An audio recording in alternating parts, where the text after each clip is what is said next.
Right, hello everyone. My name is Tanner Vaughn. I am the digital marketing coordinator at AGTA, and today we are having Sean Smokovich, who just sent in his request to join.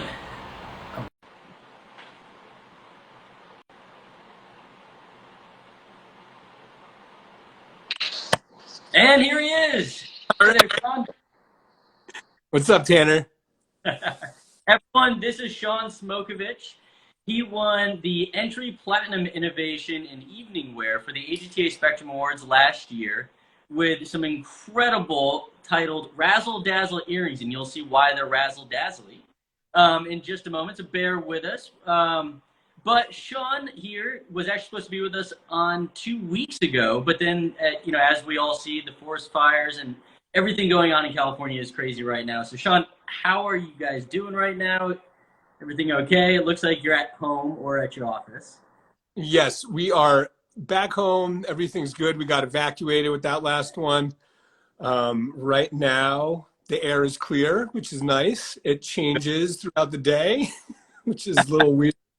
But yeah, we're doing good right now. Our thoughts and prayers and blessings to everybody who's being affected out there. It's pretty wild, but here we are. It doesn't look like anything got damaged for you and you're able to come home. So Yeah, hey, blessing there. super blessed and grateful for that. Yeah, absolutely.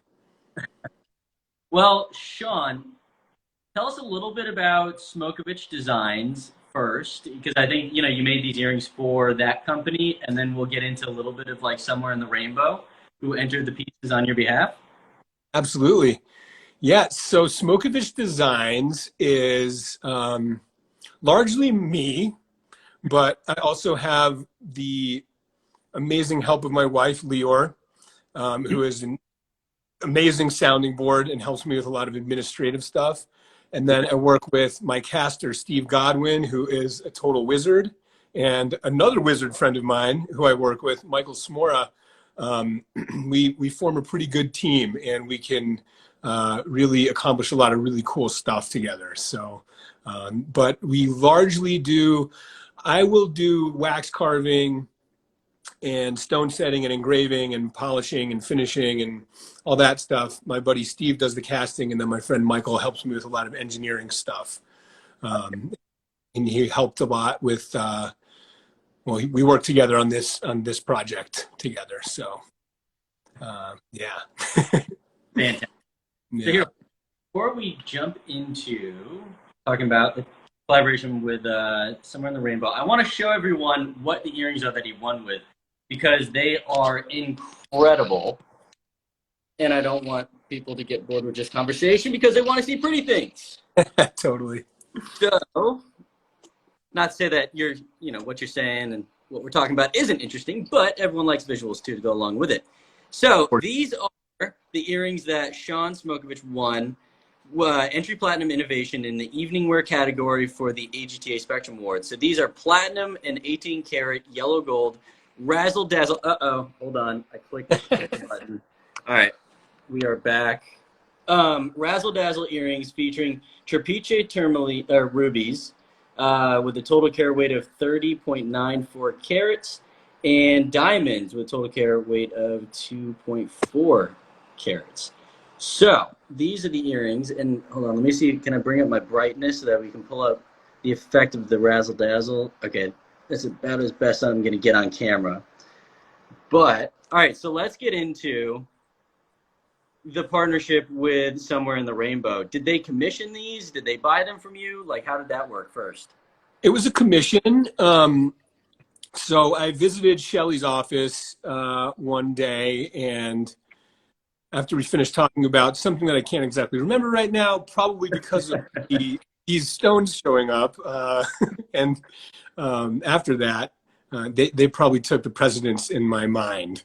But all of a sudden she said, "Hey, you may not have thought about this, but why don't you look through some of our inventory, and if anything really sings to you, why don't you take them home with you and, consider making something with them?" And I happily accepted. And it was, Yeah, a moment I'll never forget. There was a lot of really, really, really incredible stones, but after seeing these and narrowing it down, I think I narrowed it down to these and then two other sapphires. But after looking at this, I was like, you know, I was like, what? This is crazy. These are these are like so ridiculous and so amazing and so beautiful. They kind of had my heart the whole time, but I wanted the other stones a little bit of a chance too, but they were kind of like, why are you even wasting your time? So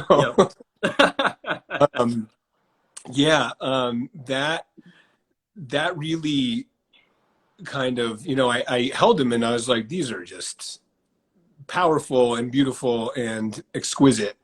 So that's kind of where that part of the whole project started.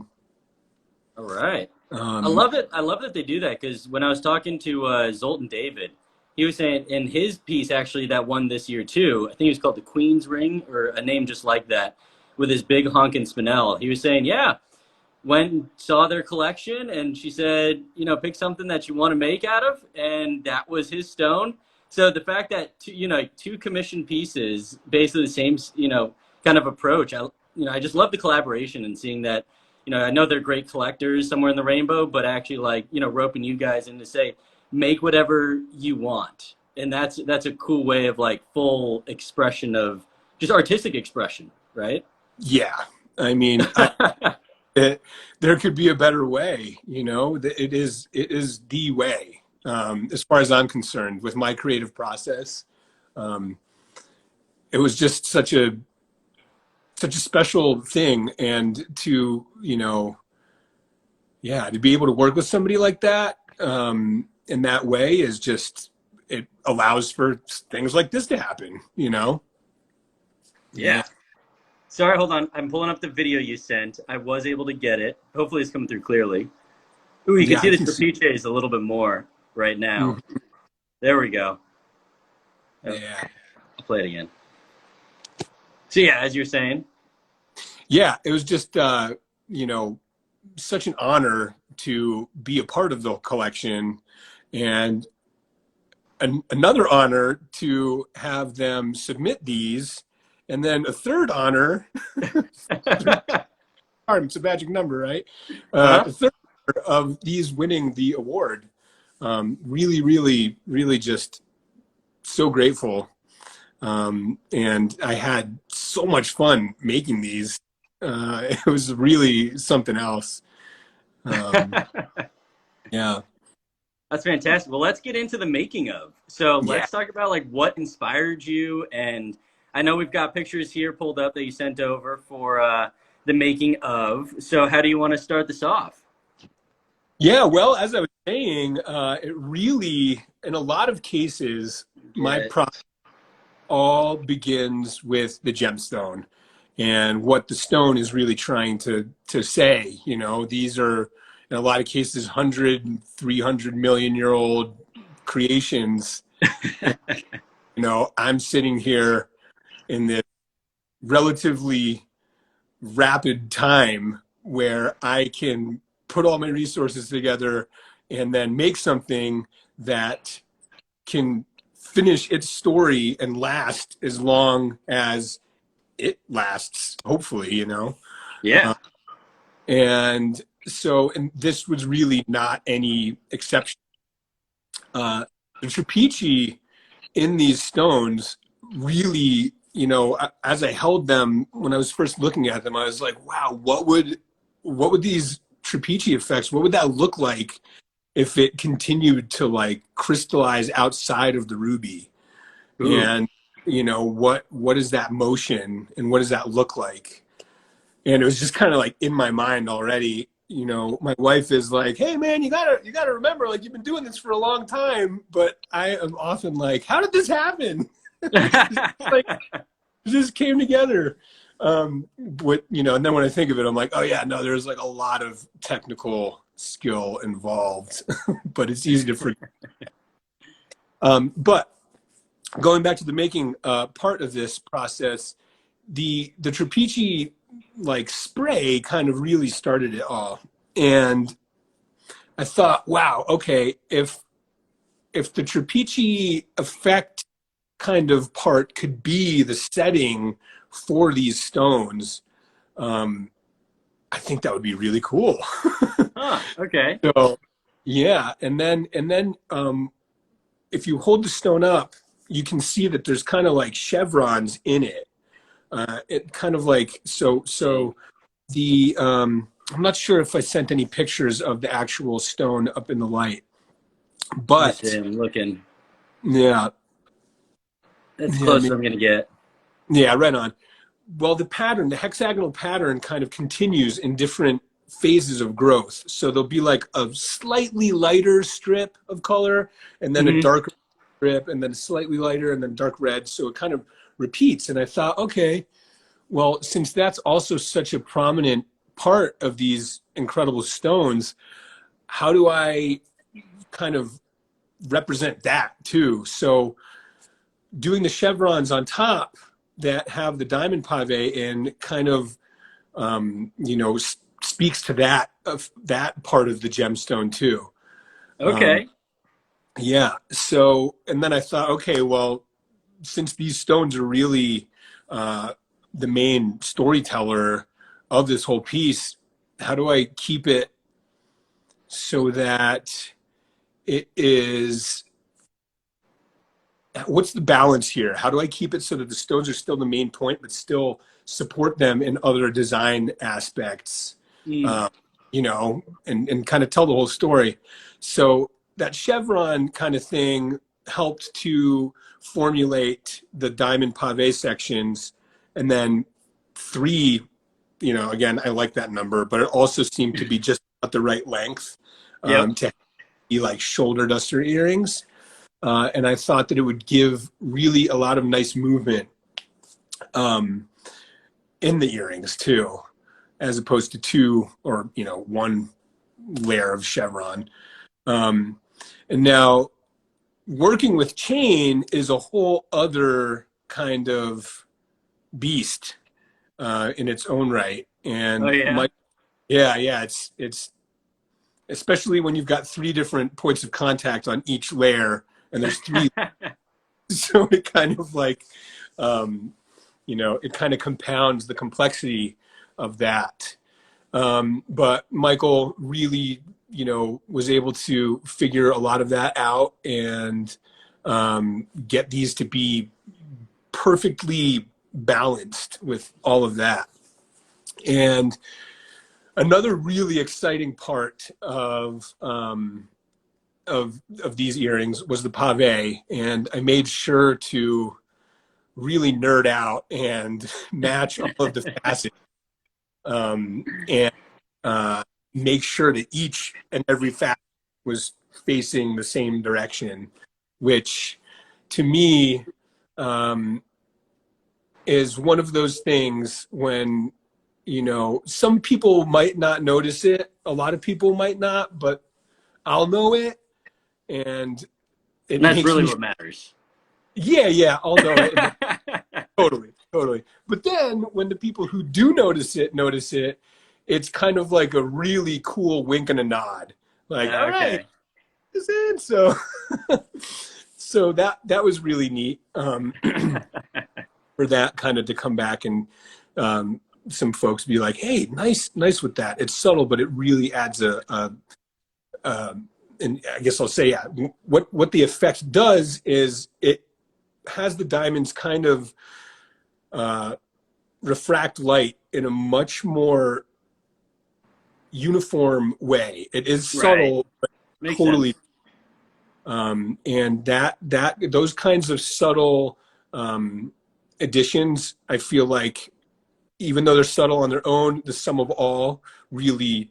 Or how does that thing go? How does that the phrase go? The sum is greater than all the parts. So Uh-huh. it kind of, it just builds to create something that overall is yeah, I think pretty special. Yeah. And I definitely spared no expense with these. Everything was super perfect and in line with the rarity of what these rubies are. Well, that is fantastic. And I would say, as far as like the end product, I mean, there's nothing generic, nothing. I mean, this is as unique as you can get. And as far as like, I think you did a fantastic job, especially when, using the phrase you used when that these were the, gemstones that sang to you out of somewhere in the Rainbow's collection. I mean, I think you did a great job as far as making them sing, in the form of jewelry. Because I think that's part of, I've got to imagine that's got to be incredibly difficult to do because gemstones are, so spectacular. And when there's tons and tons of light and there's no metal, around them, I feel like that it's easy for them to be just absolutely incredible. But then sometimes when the piece is made, that is where like some of like, I think the true artistry really comes in to keep that color and keep the brilliance of those gemstones and make sure that they're still the, the prominent piece. Right.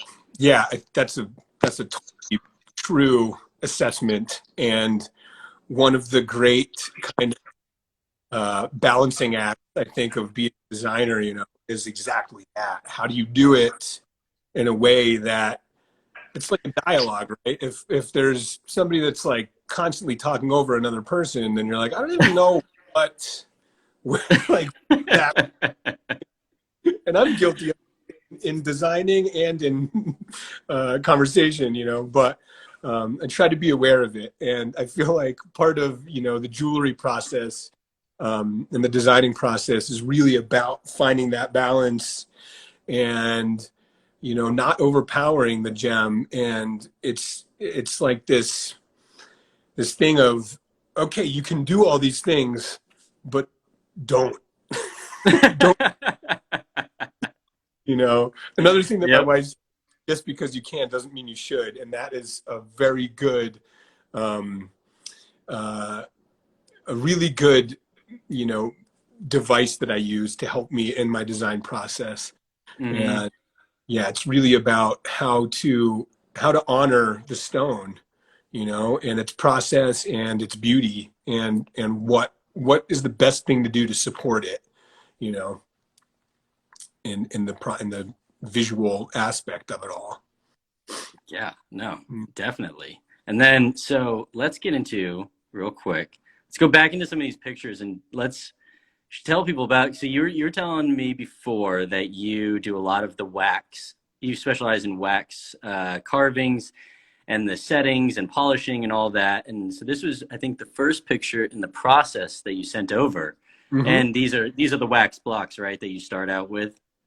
Yeah, I actually start out with, I do an additive process. So as opposed to like a subtractive one where mm-hmm. you're kind of carving away, which I ultimately do, but I'll start with, here you can see there's like little pieces of wax. So it kind of basically, there's like this flat blue wax, and these are flat wires, rectangle wires. I think it's like 8 or 10 gauge or something, but I put that on the bottom so that the stone would have a good base, a nice flat base to sit on. Mm-hmm. And then you can see I kind of just outlined the shape of the stone. And then from there, I connect them with wax, and then I'll build up. I'll just add drop by drop and just build up until it's roughly the shape that I want. Uh-huh. I think, where is it? This is kind of the end result for the building up. Mm-hmm. Yep. So that's after I've built it up and filed it down and built it up a little bit and filed it down. And if there's little inconsistencies, I'll just take care of that and then file that down. And, it's a process like that. But then we end up with something like this. And again, here I wanted to be sure to just give the stones a good housing, knowing that, the extension of the trapiches that were made out of platinum will ultimately be the settings. Right. So I didn't want to elaborate too much on this design right here because simple is definitely the key, I thought, especially with all the other stuff that would be going on later in the process. Yeah, no, definitely. And then, let's see, is this after his cast with the gold? Pieces are cast, yep. and we put tape on those sides so we know which side is up. It saves. Yeah, I've got to imagine that later on the process, that would be pretty defeating later on to realize, like, oh, a little backwards. Yeah, it just gets a little annoying, you know. And then there's also sometimes, you know, there'll be a really just like some random attribute of the stone that makes you realize, oh yeah, this is the top or whatever. But you know, if just in the sake of speeding the process along and efficiency, it's always good to do that. Yeah, it's like marking our IKEA products, right? Right. Yeah. Halfway through, you realize, oh crap, that was supposed to go the other way. Totally. And then, so here we got the making of. So did you hand set all those diamonds? Yes. Mm-hmm. And the tolerance of space that we're dealing with here is like, I don't know, like a 1/10 of a millimeter. So it's really precise and really, you know, just really, yeah, hand set, really tight, small, no room of error. So yep. Yeah. And all the heights were, I was very happy to get all of the heights just exact on all the stones, which can be a challenge, but I guess after, you know, you set however many thousands of stones, you kind of just, you know, that's what you shoot for. Yep. You know? I can't even imagine. I mean, this whole piece, just the amount of effort and then just attention to detail is absolutely superb. Thank you. Yeah. There's a lot of real, the nuance is the stuff that, you know, you will never understand unless we have talks like this, you know? So completely agree. Yeah. Cause it's like, you can imagine how it's put together, but then you don't think of the things like, oh, okay, like I had to do this pave part before we rhodium plated those parts to match the chain to you know, add contrast and color to the yellow gold platinum and then the black rhodium, you know, so, and then to match with the gray diamonds that kind of go from the top down to white diamonds at the bottom. So yeah, but this phase is after the diamonds are set and we're kind of laying out, just seeing how the chevrons are going to work with each of the main bases there. Yep. And kind of just conceptualizing where the platinum chain is going to sit and getting the heights right and seeing, okay, the top of the chevron is like this and the bottom of the base thing is like this. How are we going to make that all work? Yeah. Yeah. Wow. And what you were saying before, just going back to, it's talks like these where you actually grow the appreciation for what you guys do.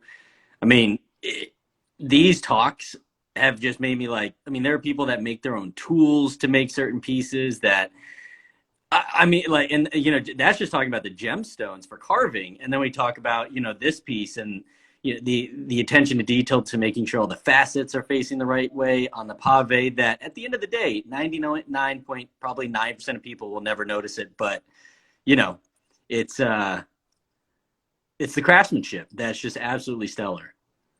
Right on. Yeah. Yeah. It is, you know, there's a bit of analogy. Sometimes I'll wear like funny t-shirts and with like some random joke on them. And 99.9% of the people will never get it. But then all of a sudden, some person's like, oh my God, that's the best shirt ever. And I'm like, nice. That's why I have it. For that one interaction. You know, of course, other than the fact that I love it. But yeah. And bringing up the mention of making your own tools, I guess that's something that I left out, that usually in every piece, there is some kind of tool that I have to create in order to to have the piece come out the way that it needs to, you know. Really? I have to create. Yeah, it's really interesting. It's not always, but there's a good percentage of the time there'll be some random thing where I'm like, oh, I can't access that part of metal to affect it in this way. What can I do? And then I'll be like, oh yeah, okay. If I take this broken bit, like that, and then do this, put an angle like that on it, I could definitely get in there and do this effect. So that's one thing that you know, about making jewelry that I think is really healthy is that constantly figuring out new ways to do new things. And it's got the feeling of like a really intense crossword puzzle kind of thing in your head where you're like, oh yeah, my brain kind of hurts, but it feels good kind of, you know, where you can feel that your mind is working. And yeah. Problem solving at its finest right there. Totally. Yeah. Mm-hmm. And then here we have the platinum pieces that we're going over, right? Mm-hmm. Yep. So each earring had 6 different of these, and they are all corresponding with the different trapiche sprays that are coming out there. Right. And they're all made out of platinum, and they are all hand engraved to simulate what I believe this trapiche spray would end up like. And I got my inspiration for these components after looking at some rutile crystals that extend out of quartz crystals. You know, yeah, rutile, the golden thread-like mineral that is often included in quartz. That's where you mostly see it. Every once in a while, it will crystallize on the outside of quartz, and I was lucky enough to have a specimen that did that. So I was like, all right, well, this is like a fibrous kind of, you know, crystal, and it looks an awful lot like this trapiche. So I think that it all kind of matches up for me, at least. And I basically hand engraved little terminations of the individual trapiche crystal, which, you know, there isn't really one, but in this wow. Yeah. Okay. So then we went through that. Here we go. So here's the final layout before you added those platinum pieces. Correct. Yeah. And the chain. The chain's not there either. Right. So this is after we rhodium plated the chevrons, and I set the diamonds in the top parts here, and I finished hand engraving all of the trapiche settings. And this again is our kind of layout point. As you can see, we have soldered on the points where the chain will go between. So they're kind of like the anchors right there. You can kind of see them. They're like these little kind of protrusions off of the different points. So, you know, at this point, that's what we're doing. And we're getting ready to put the anchor points on the top parts of the base setting areas of the gold parts with rubies in them, kind of going over that and figuring out what that looks like and what the different height levels we are going to put them at, and how the chain will hang and how it'll fall, and all of that. So there's a lot of great, we got that step done. Now let's this next step. Yep. On to the next one of 150 more steps to do. Exactly. Like you know, the journey of 1 billion miles starts with the first step is really it. Yep. And then we finally get back to here. And then for anyone who missed the beginning, this is Sean Smokovich. He won the Entry Platinum Innovation in the evening wear category of the AGTA Spectrum Awards. And this was his piece. The final product, after we just went through extensive detail on all of the work that Sean went through to finally put this together with the collaboration of Somewhere in the Rainbow. So this has just been absolutely incredible, like to learn about the process that you've gone through, just to make like I love these super in-depth talks with people to show every little part that's part of the making these pieces, because when the Spectrum Awards comes around, part of my job is to accept the pieces, record them, maybe take some pictures of them, things like that, and get them ready for the competition. But when you see them come in hordes of total amounts, usually around 400 to 450 pieces, you kind of get jaded by the fact that there's all these pieces that may have, not all, but a lot of them, this much deep, attention to detail and work put behind these pieces. So I love these just because then it's like, wow, this is what people can do. Yeah. I really appreciate them too. It's a really, it's an amazing process, and the people who are making things like this, it's something so special because you can't really do this if you don't love doing it. There's, and because of that, the dedication and the care and the love and the hard work and the tears and the blood and the sweat and all that stuff, it really all makes these kinds of talks breathe another layer of life into these pieces, and I appreciate the opportunity to talk about it. And and I'm just so honored and so happy about all of it. Yeah. Yeah.